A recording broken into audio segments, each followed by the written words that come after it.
Положение задней руки боксерской стойки. Даже в работе с опущенной передней рукой, в самой расхлистанной манере, которая только может быть, если она у тебя получается, задняя рука должна четко защищать тебя. Опусти свою голову, наклони подбородок. Не так, а просто вниз. Как будто держишь здесь теннисный мячик или что-то такое.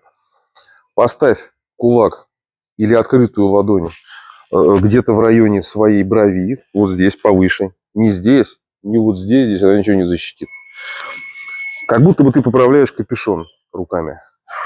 И локоть выведен на корпус, он не должен торчать назад. Очень часто при работе передней рукой вот так вот, как на баяне, разъезжается задний локоть. Не нужно. Наоборот, при работе передней рукой подавая его вперед.